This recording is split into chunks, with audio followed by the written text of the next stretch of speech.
That was really strange and kind of emotional. I would think so. Well, also because, that's where we ended that too. And also the comeback, this is like the third and final. For 30 years, Friends sold the world of feeling. Coffee cups, apartment doors, a couch in Central Perk. 6 people who made adulthood look messy, funny, warm, and somehow survivable. And because the show felt so comforting on screen, millions of people assumed the world behind the cameras must have been just as safe. But Lisa Kudrow, the one people always saw as gentle, private, almost impossible to rattle, has now said something that changes the way that legacy feels. In a new interview, she talked about what was really happening behind Friends. Not the applause, the fame, or the million-dollar paychecks.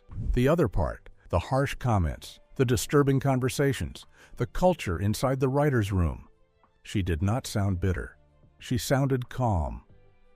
Like someone who had made peace with something years ago, but finally decided the audience deserved to know what kind of machine had built the thing they loved. The interview that changed the room. It began with a sit-down interview with the Times of London, published on April 23, 2026. At first glance, it looked harmless. A beloved actress reflecting on the show that made her famous. A comfortable conversation about career, comedy, memories, and the strange afterlife of a sitcom that never really went away. But then Lisa Kudrow said the part nobody expected. She said there was mean stuff happening behind the scenes, and with that one phrase, the glossy mythology around Friends cracked open. Now, this matters because Kudrow is not someone who built her career by attacking the past. She has repeatedly said she loves the show. She has called the work incredible. She has made it clear that she will always value what Friends gave her, both professionally and personally. But loving the show is not the same thing as pretending everything around it was healthy. And that is where her comments landed so hard. Because what she described did not sound like normal creative pressure. It did not sound like harmless stress on a busy set. It sounded like a pattern, a workplace culture that, if described in almost any modern office, would set off alarms immediately. Kudrow spoke about the writer's room as a place where people could be brutal, a room where mistakes were not always met with patience, a room where the actors, especially the women, understood that what was being said behind the scenes could be ugly, personal, and deeply uncomfortable. And yet she did not describe it like someone reliving a fresh wound. She described it like weather, like something that had simply existed, something she had learned to move around. That may be the most disturbing part, because it means this was not some shocking secret to the people who were actually there. It was only a secret from the audience. For viewers, Friends was warmth. For the cast, the story was more complicated. And to understand what Kudrow was really pointing to, you have to step inside the room where the jokes were made. Inside the writer's room. Friends was built on chemistry. 6 characters, 10 seasons, 236 episodes, a show about love, friendship, dating, failure, jobs, breakups, marriages, babies, and the comfort of having people who keep coming back. But the scripts that created that comfort came out of a much sharper environment. Kudrow described a writer's room of roughly 12 to 15 people, mostly men. And according to her, if an actor flubbed a line in front of the live audience, the reaction backstage could be vicious. Not quiet correction, not a gentle note, harsh remarks, expletives, criticism that suggested she could not read lines, was not working hard enough, or had ruined the rhythm of the joke. This was Lisa Kudrow, part of one of the most famous ensembles in television history, being talked about with contempt for missing a line in front of a studio audience. And it did not stop there. Kudrow also talked about male writers staying late and discussing adult themes involving Jennifer Aniston and Courtney Cox. The cast knew those conversations were happening. The word she used was intense, not outrageous, not unacceptable. Intense. That choice of word reveals how people survive environments they should never have had to normalize, softening the language, creating distance, telling themselves it does not matter as long as the work is good. Kudrow's strategy was essentially not to care about what people said when she was not present. There is something practical about that, but there is also something heartbreaking. Because when women have to teach themselves not to care in order to survive a workplace, the problem is not sensitivity. The problem is the workplace. And Lisa Kudrow is not the first person to describe this behavior. Someone tried to expose it decades ago, and almost nobody wanted to listen. The lawsuit that was already there. Her name was Amayani Lyle. In 1999, she worked as a writer's assistant on Friends. On paper, the job sounded straightforward. She sat in the writer's room and transcribed what happened. Every joke pitch, every brainstorming session, every riff, every conversation, every comment.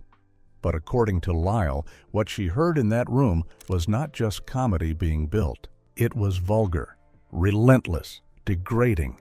She alleged that male writers made sexual comments about Jennifer Aniston and Courtney Cox, acted out adult scenarios, and created an environment she believed was hostile.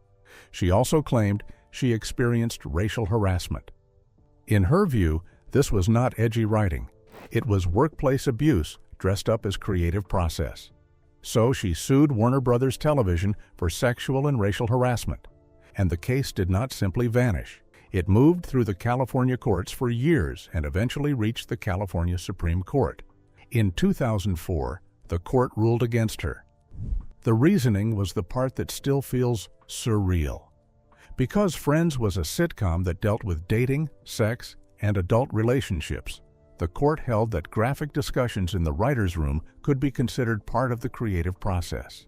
In other words, the same behavior Lyle found degrading was treated as potentially necessary to making the show. That decision sent a message, not only to Lyle, to everyone watching. If the room is making comedy, then the room can be ugly. If the show is successful, then the discomfort can be explained away. If the work is profitable enough, the culture around it becomes harder to challenge. And now, decades later, Lisa Kudrow's comments make Lyle's allegations feel different. Because one of the stars of the show has effectively confirmed that the room really was like that the behavior was not imagined, that the conversations were known, that the culture was real. So far, the silence around Kudrow's remarks has been loud. Reports said outlets contacted NBC, Warner Brothers, and representatives connected to the people involved. But there has been no major public reckoning from the original writing staff. No sweeping response, no detailed explanation, just the old silence still sitting there. And that silence matters, because it forces the audience to ask a question that is bigger than Friends. How many beloved shows were built in rooms where people learned to keep quiet? And before answering that, it helps to remember who Lisa Kudrow actually was before Phoebe Buffay became a household name. Before Phoebe and the cast that held together, Lisa Kudrow was born on July 30th, 1963, in Encino, California. She was academic and serious, a Vassar graduate with a degree in psychobiology who co-authored neurological research with her father before pivoting to comedy. Her road to Friends was not smooth. She lost an SNL audition to Julia Sweeney, was replaced during the Frasier pilot, and had reason to wonder if the door was ever going to open. Then came a small role in Mad About You, and that led to Phoebe. Even after the cast became famous, the early years were not glamorous. All six earned $22,500 per episode when Friends premiered in 1994. When the network tried to position Aniston and Schwimmer for higher pay, the cast made one of the most legendary contract moves in television history. They negotiated together, with Aniston and Schwimmer taking pay cuts to bring everyone in line. By seasons 9 and 10, each cast member earned $1 million per episode. The show is still alive because the characters still work. Teenagers who were not born when the finale aired still discover it.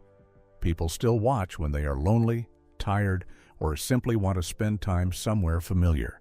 That is the strange contradiction of Friends. The work was real. The bond among the cast was real. The comfort millions felt was real. And the ugliness behind the room was also real. Both things can exist at once. Matthew, Memory, and Why She Spoke Now. On October 28, 2023, Matthew Perry died at his home in Los Angeles. He was 54. For millions of viewers, he was Chandler Bing, the quickest wit in the room, the man who could turn pain into a joke before anyone saw the wound underneath. But for the cast, it was not the death of a character. It was the loss of family. They said it in their joint statement, "We are a family," and that was not publicity language. Kudrow has spoken about Perry with real tenderness. The cast had each other. They protected each other. They understood that what they had experienced together would never happen again. Kudrow said Perry was a genius at work, someone whose timing and presence created something none of them would ever experience again. After his death, she began watching Friends again. For years, she had avoided it.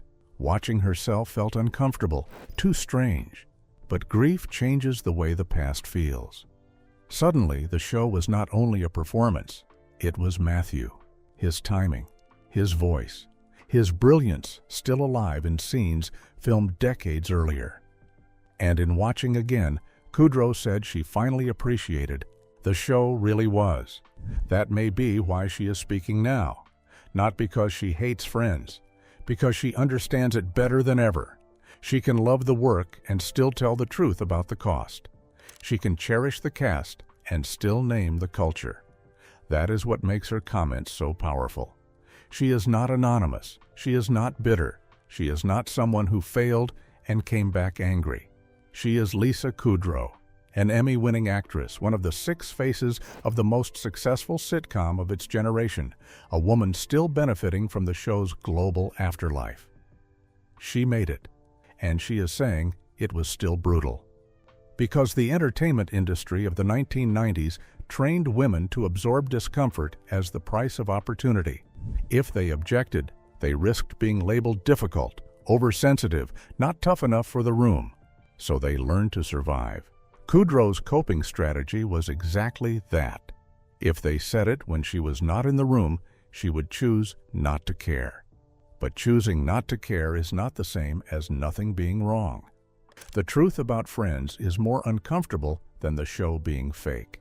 The warmth was real, the friendship was real, the laughter was real, and so was the cruelty. That does not erase the show. It complicates it, forcing people to hold 2 versions at once, the sitcom that made them feel less alone, and the workplace that asked its performers to tolerate things no one should have had to tolerate. Lisa Kudrow did not destroy the legacy of Friends. She made it more honest. For decades, the story sat there, known by the people inside, hidden from the people watching, waiting for someone with enough distance and security to say it without fear. She finally did. And now, Friends can never be only the cozy version again. It is still coffee cups, still couches, still 6 people in New York trying to survive adulthood together. But now, behind the laughter, there is another story too, about what women were expected to swallow, what a successful cast endured, and what it costs to finally say the quiet part out loud.